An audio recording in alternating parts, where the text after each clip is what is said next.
students, welcome back to my channel. I'm so excited today because today we are doing the first Teacher Friday video, and if you watched my last video, you now know that every Friday I will be posting a teaching related video. So I only have one other teacher related video on this channel, and that is a 10 tips for teachers video. I posted it a couple months ago. And if you're a new teacher, I really suggest watching it because I put all of my tips for brand new teachers in that video. And so I wanted to make more teacher videos. So that's what we're going to do. Every Friday, there will be a teaching related video. So I'm excited. Today's video is going to be the teacher tag. So I saw Audrey Dittman from Miss Dittman's class do this video, and I thought it was just a really great idea to just share my teacher life in a simple, short way to introduce myself as a teacher, especially to the people that are watching this that aren't teachers and that don't know much about that part of my life. Before we start, I want to remind you that I post videos every Sunday, Wednesday, and Friday, and please subscribe if you're new because I'm really excited to be on this channel and sharing all things about my life with you. So yeah, and also I have a teacher Instagram. Please follow that if you're interested. And yeah, here we go. Okay, I'm gonna be looking down at my phone with the questions, so sorry about that. But okay, the first question is, how long have you been teaching? What grades have you taught? And what is your background? So I have only taught for 1 year. I just did my first year of teaching, and during that year I taught kindergarten, which is my favorite grade ever. Well, at least I think it is. And I really loved teaching that grade. It was amazing. I'm so happy to have had my first year go successfully. Even with COVID and everything, I really enjoyed my first year, and I'm excited for year 2. My background is I have a bachelor's and a master's of elementary education from the University of Florida. Go Gators. And I am certified to teach K through 6. I have a reading endorsement and an ESOL endorsement. So those are all of my certifications. All right, question number 2 is, what grade do you teach? So right now it's summer, and so I left my kindergarten job and I moved to a new state, and I do have a job in August, which I'm really excited about, and I will be teaching first grade this year, which obviously I've never taught, but I'm really excited to still be in the primary zone. Primary grades are my favorite grades, so I'm really excited to teach first grade. And if you're a first grade teacher, please leave your channels, your recommendations, your Instagrams. I really want to see all the first grade content I can. So yeah, I'm teaching first grade this year and I'm so excited about it. Question number 3 is, where do I teach? So if you've been following my channel a little bit, you know that I just moved to Atlanta, Georgia. So I will be teaching in Atlanta, Georgia this year. Okay, question number 4 is, what is your school's mascot? And my school's mascot is super cute, and it's an otter, which I think is like so adorable. And I remember when I was like applying to schools, obviously the mascot is like a little bonus. It's not what you focus on, but I was so like, just made me smile how cute that mascot is. So I'm an otter this year and hopefully for a couple years. Number 5 is, how many students are in your class? So last year, at minimum, I had 17 students, and the max amount I had during the year was 21. So 17 to 21, really 18 to 21, 18 to 22. That's kind of like an average class size. I haven't taught at this school, so I'm not really sure. And with COVID happening, I don't really know what the class size will be. But from talking to teachers that have worked there last year and previous years, they said that 18 to 22, possibly a little bit more, seems to be the norm. So 18 to 22, hopefully. Okay, question number 6 is, what is your ideal class size? So this is an interesting question because if you're a teacher in a public school, at least, you'll know that you don't really have a say in what your class size is ever. And that can be a great thing because then you just get all these new friends in your class to love and teach. But sometimes it can get a little overwhelming to have 22 or more kids. So I think my ideal class size would be 18. Now, when I was an intern, I was in an internship at a school that was a little unique, and so that school was able to set a class size of 18 for every kinder and first grade class. And so I really enjoyed that amount of students per class. There's a great variety still. There's still a lot of students. It's an even number. It can be split into groups of 3. It was just a good amount of kids. And so I think 18 is my ideal number, but I also know that in a public setting, it's not that realistic. And so, yeah, 18 to 20 is really good. Question 7 is, what is your favorite Starbucks drink? Or I guess, what is your coffee order? So I do choose to go to Starbucks or like local places if I have that option, but Starbucks is great. So when I go to Starbucks, I always get an iced blonde vanilla latte.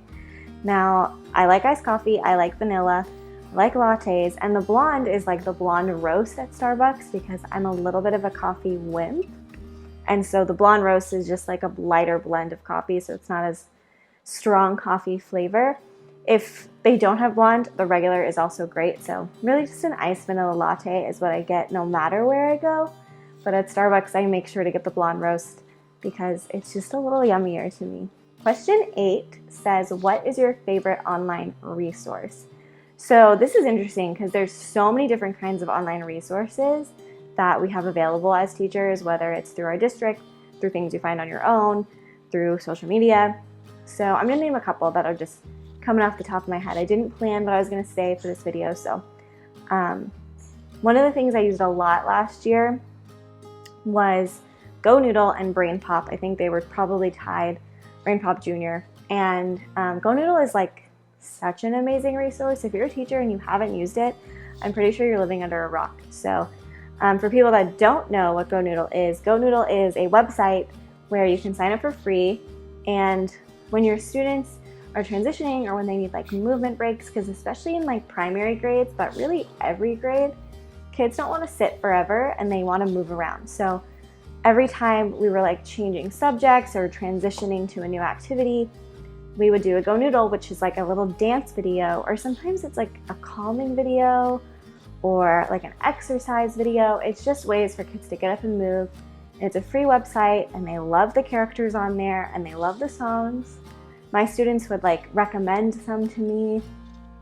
Go Noodle's amazing. So I use Go Noodle a lot.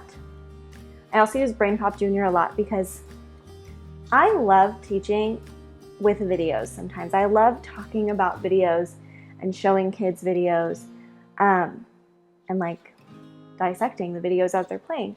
And so Brain Pop is just a really easy way to find a video on the exact skill you're trying to teach that you know is appropriate, that you know they're going to enjoy. And sometimes YouTube can be a little hard to find videos like that, but I really, really love Brain Pop Jr. And most schools probably have a Brain Pop Jr. account, so luckily most teachers can use it for free. I'm going to throw in one more online resource just because I used this a lot. I don't know if every teacher uses this, but I'm going to go with Google Slides. Now, that's not really like a resource, but it's something I used all the time because as a kindergarten teacher, I found my groove because it was my first year. And around November, I started using a PowerPoint every day to guide my teaching with like fun graphics, and I would have the Go Noodles on there and different like questions for the kids and things like that that would keep me on track because I'm a talker and I like to talk to my kids all the time, and then all of a sudden like I don't want to have no time to actually get the skill in. So it would keep me on track. It was fun to make, so I used Google Slides a lot. That way I could make one for the week, save the template, and every week just add to it. It was amazing. So if you want to see my PowerPoint that I made, go ahead and give this video a thumbs up and I will show you the PowerPoint in a different teaching video. Question 9 says, describe your perfect classroom. So there's like two trains of thought to this. There's what your classroom, the structure of your classroom looks like, and how your classroom like functions as a classroom. So the way I want my classroom, my perfect classroom to look is I would love to have big windows. I love carpet in my classroom. I love bright walls and just like a big open space. I know a lot of classrooms can be really tiny, so I've been really fortunate to have one giant classroom my first year, and I've seen my classroom for this next year, and it's a good size. And so I'm really happy with both classrooms I've had. But I would just say like a big open space and big windows. In terms of like how I want to feel in my classroom and like the perfect environment of my classroom is to have all my students feeling loved and feeling like they belong there and feeling like they're having fun and learning, and we're all a big classroom family. And just that whole idea is so amazing, and I really loved that part of this first year because I just had the best class ever, and I felt like we were a little family in our classroom, and that's just the best feeling. And so as a teacher, it's your job to create that, and no matter what your classroom looks like or who your students are or where you teach, that is something you can do. And so that's what makes a perfect classroom, is just a classroom community that thrives and is so loving. Question 10 says, what is your favorite part of teaching? Personally, my favorite part of teaching by far is just getting to know my students and building relationships with them. I think that that is such an important part of the job. Like if that didn't exist, this job would not be fun. To me, I loved going in every morning and seeing, you know, this student, this student, this student, knowing what their lives were, knowing what they were interested in, knowing what makes them tick, what makes them upset, what makes them happy, because I got to know them.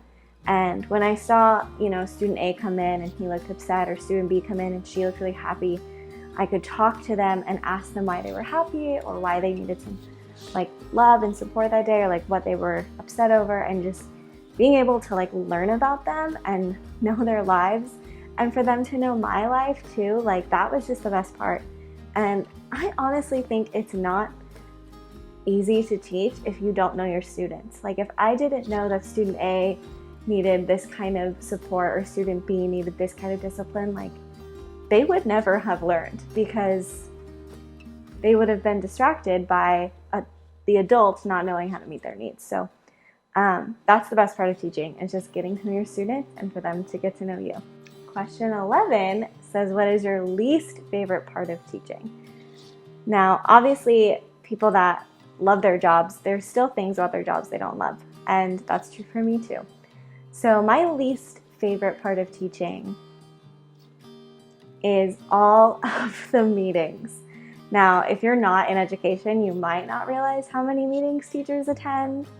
There's meetings for your faculty, there's meetings for your team, there's meetings about individual students, there's meetings about behaviors, there's meetings about if they need support, there's meetings about how you're doing as a teacher, there's meetings about different policy changes, there's meetings because you're on committees, there's meetings because there's a field trip that's going to happen. There are so many meetings that like I kind of knew were going to happen, but not until the first year did I feel like, wow, I go to a lot of meetings. And I know that all those meetings are important, and that I learn from them, and that I grow from them, and that I'm able to talk about my students or defend my students. Okay, so the camera cut off, but yeah, my least favorite part of teaching is just the meetings. Even though they are great and you can learn from them, and you know, everything I was saying before, they are not the most fun things, and sometimes they take you out of your classroom, which is not what you want to be doing. And sometimes they keep you at school late or make you get there early. And so that's just like kind of a boring but very important part of teaching that is not my favorite. Last question is question 12. What advice would you give a beginning teacher or someone who wants to become a teacher? Now, I think that those are different questions. So something I would tell a beginning teacher who's starting in the fall, or even a student teacher, is that you made it, you're doing what you love, everything's gonna work out. And that is probably my number one thing I would tell them. I have a whole video, like I mentioned earlier, on my top teacher tips for first year teachers. So that really has all of my advice. So if you are a first year teacher this year, or you're in your internship, or you're about to be a teacher, go watch that. It'll have all my advice on surviving your first year and some tips and tricks. And then to someone who wants to be a teacher, I think my piece of advice would be, if you're not in college yet and you're not pursuing an education major yet, I would go volunteer with kids, maybe in a classroom setting, in a camp counseling setting, daycare, babysitting, preschool. Go volunteer in a classroom type of setting or with kids, because if you don't like kids, you cannot teach. So that's something that I think would be a first step. And if you've already been doing that, and if you already know you love kids, then look into how you can get a degree in it.